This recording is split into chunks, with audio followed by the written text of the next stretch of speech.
Shalom, shalom peuple de Dieu. Napesi bino mbote na Kongo na Yesu Christo. Nazali na bino le pasteur Joseph Mutombo. Je suis pasteur dans l'Assemblée sacrée du Saint-Esprit, paroisse Bethléem. Donc je suis le pasteur paroissial. Bien-aimés les seigneurs, la femme de la Zambie, pour l'occasion de ces missions pour partager un moment où il est très crucial pour l'amour cannabis, comme nous le savons tous.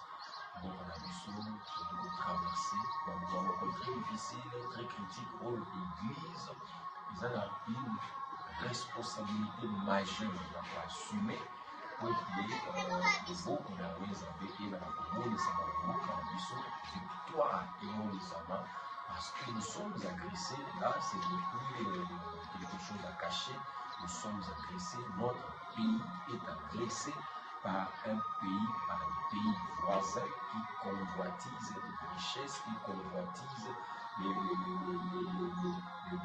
richesses, si je puis me répéter, pour les Zambie, avec la population. Alors, l'Église a une attitude à prendre. C'est ce qui me pousse moi à faire cette vidéo que je vous exhorterai pour partager, pour aimer, pour commenter, pour faire mon point de vue dans l'une. Vous êtes libre de le Seigneur. Si vous jugez que l'intervention n'a pas été bonne, l'idée, la pensée n'a pas été parfaite, venez dans le Seigneur, faites ça. Bon usage, partager, commenter, donner aussi vos points de vue dans le cadre pour apporter notre contribution. Bien, mesdames et seigneurs, nous avons partagé sur un thème intitulé l'attitude des hommes de Dieu en temps de guerre.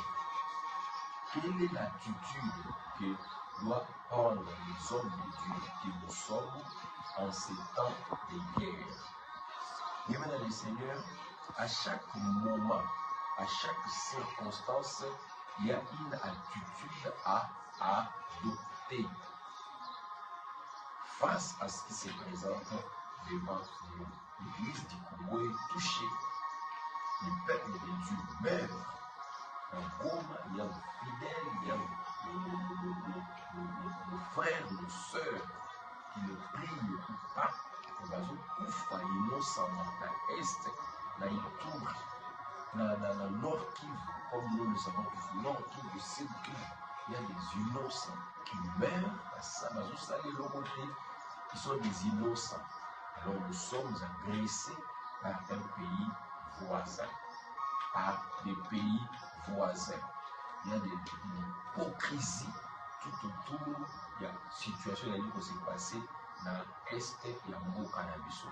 Voilà pourquoi, étant homme de Dieu, je veux apporter ma contribution. Bien, mesdames et seigneurs, quelle est l'attitude qu'il doit prendre l'Église? Quelle est la part de l'Église? Quelle est la part des hommes de Dieu dans cette situation où il touchait le cannabis? Bien, mesdames et seigneurs, guerre et bandit les lotés. Comme la guerre dans les lotés. Et nous qui sommes l'Église, nous sommes l'Église spirituelle. Sur le plan spirituel, nous sommes Israël, sur le plan spirituel. Et nous allons tirer des exemples dans la Bible. Comment se comporter les hommes de Dieu, les sacrificateurs en temps de guerre, dans le moment où tout mettait les Ménaki, Israël. Bien, mesdames et seigneurs, nous allons de la parole. Nous voulons ici nous faire voir que la guerre a d'abord une dimension spirituelle. Pourquoi la guerre a une dimension spirituelle? Parce que les autres, déjà, là où il y a le sang qui coule, bien aimé dans les seigneurs, sachez qu'il y a une dimension spirituelle parce que le sang ne coule pas au hasard. Le sang ne coule pas au hasard, bien aimé dans les seigneurs. Voilà pourquoi je voulais attirer votre attention de façon que quand on a la distraction, ne croyons pas que ce qui se passe, c'est normal. Non, il y a d'abord une dimension spirituelle et il faut que le problème est résolu sur le plan spirituel. Cela va influencer les combats sur le terrain. Et plus de fois, le rôle de l'Église en ces temps, ce n'est pas de chercher un dialogue, non. Le rôle de l'Église en ces temps, ce n'est pas de chercher un dialogue dans un pays agressé, même en Israël. Je vais prendre le cas de David, par exemple, qui était recherché par Saül pendant que David avait poussé la rébellion. Même dans les Seigneurs, David a poussé la rébellion. Il était avec un groupe de gens. David était avec Dieu. Et Saül, qui était déjà abandonné par Dieu, a allé David pour le tuer. Mais chose grave, dans les Seigneurs, même si Saül écoutait, il y a un sacrificateur quelque part où il y a recevoir David. Ce sacrificateur a été condamné à mort. On l'a arrêté, on l'a tué. Pourquoi? Parce que donc pour Saül, je prends cet exemple de l'ami des Seigneurs, pour Saül, nous sommes en temps de guerre et toute personne, quoi qu'il soit, doit être derrière les chefs. Mais ce que nous voyons aujourd'hui, c'est catastrophique. L'Église est divisée, les hommes sont divisés, les enfants de Dieu sont divisés. Il y a même des peuples de Dieu qui se réjouissent. Nous avons un chrétien, il se réjouit dans ma kila ou les autres là. Mais nous oublions que le sang coûte cher. Le sang n'est payé que par le sang. La réparation du sang ne se fait que par le sang. Voilà pourquoi la guerre a une dimension spirituelle que nous qui sommes enfants de Dieu, nous qui nous négligeons.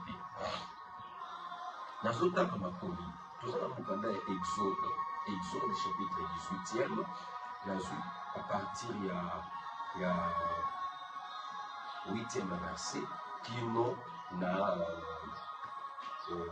peut s'élever même jusqu'au. On va descendre même jusqu'à même 12e verset, même jusqu'au 13e verset. Nous lisons au nom de Jésus-Christ. Le combat contre les Amalécites. Les Amalécites vinrent attaquer Israël pour réfugier. Alors Moïse dit à Josué, choisis-nous des guerriers. Et demain, tu iras combattre les Amalécites. Moi, je me tiendrai au sommet de la colline avec le bâton de Dieu à la main. Josué s'est conformant aux instructions de Moïse. Il alla combattre les Amalécites, tandis que Moïse, Aaron et Hur montèrent au sommet de la colline. Or, lorsque Moïse élevait la main pour prier, Israël avait de l'avantage dans la bataille. Et lorsqu'il l'a laissé retomber, Amalek l'emportait. Comme le bras de Moïse s'est fatigué, Aaron prirent une pierre qu'ils placèrent sous lui pour le faire asseoir dessus et il mit sous terre le bras chacun d'un côté. Ainsi ces blancs terre ferme jusqu'au coucher du soleil. Et Josué remporta la victoire sur les Amalécites à la pointe de l'épée. Mesdames et Seigneurs, ce texte très capital dans le temps de guerre. Très capital. Parmi les textes bibliques très capitaux en temps de guerre, nous avons ces messages. Mesdames et Seigneurs, ici on dit bien que c'est Amalek qui a attaqué Israël. Et c'est cette situation-là que nous traversons. Le roi nous a attaqués. Le roi tue nos mamans, tue nos papas, tue nos frères, tue nos soeurs, tue même nos bébés. Nos bébés meurent innocemment. Salut le Lord a limité, mais il se voit privé de cette chance-là de vivre à cause du roi qui nous a attaqués. Et quand cette situation-là est arrivée, la personne qui a donné des orientations pour combattre, c'était Moïse. Et Moïse, c'est l'Église. Moïse, c'est le type des hommes de Dieu. Moïse, c'est le sacrificateur de l'Éternel, c'est le prophète de l'Éternel. Il donne l'orientation en temps de guerre. Et Moïse n'a pas dit à Josué, allez-y négocier avec les Amalécites. Moïse n'a pas dit à Josué, allez dialoguer avec les Amalécites. Des gens qui quittent leur terre pour venir nous combattre. Moïse dit non, ça c'est sacré, on doit se battre. Mais il donne des instructions à Josué. Premièrement, choisis-nous des guerriers. Nous allons à la guerre. Nous devons avoir des guerriers dans les terrains, sur terrain. Dans les fonds, nous devons avoir des guerriers sur la montagne. Moi-même, je suis là comme guerrier qui doit porter la chose au devant de l'Éternel. C'est la Bible que Josué s'est conformant aux instructions de Moïse. Donc l'Église doit se conformer, la nation plutôt, l'État, l'armée doit se conformer aux instructions de l'Église. L'Église doit se mettre ensemble, doit prier Dieu, doit recevoir des instructions qui doivent permettre à l'armée de savoir comment se comporter parce que nous sommes en temps de guerre. Lorsque Amalek s'est déplacé pour attaquer Israël, il s'était préparé physiquement, militairement et spirituellement. Et quand nous allons avec pour le combat, il faut que se préparer physiquement. Cherchez-nous des guerriers, des hommes qui savent combattre, mettez les moyens à leur disposition. Et pendant ce temps-là, l'Église monte sur la montagne. Et c'est ce qui s'est passé. Josué dit, Moïse dit plutôt à Josué, et moi je me tiendrai sur la colline, bâton à la main. Moïse accueillit Amati Nicolas Ngomba. La seule prière de Moïse influençait la bataille du terrain. Cela veut dire quoi? Quand Moïse a tient ma boko Nicolas, Josué avait de l'avantage. Quand Moïse a quitté Maboko, Israël avait des désavantages. Donc tout ce qui s'est passé sur terrain, dans les fronts, dans la bataille, était influencé par le mouvement de Moïse sur la montagne. Et l'Église, c'est ça. L'Église peut influencer beaucoup de choses, les médailles du Seigneur. Les hommes de Dieu peuvent influencer beaucoup de choses en ces temps de guerre. On va négocier avec les ennemis et on va faire ce qu'on va faire. Non, l'Église n'a pas ce temps-là. L'Église doit soutenir son armée. L'Église doit soutenir ses dirigeants spirituellement.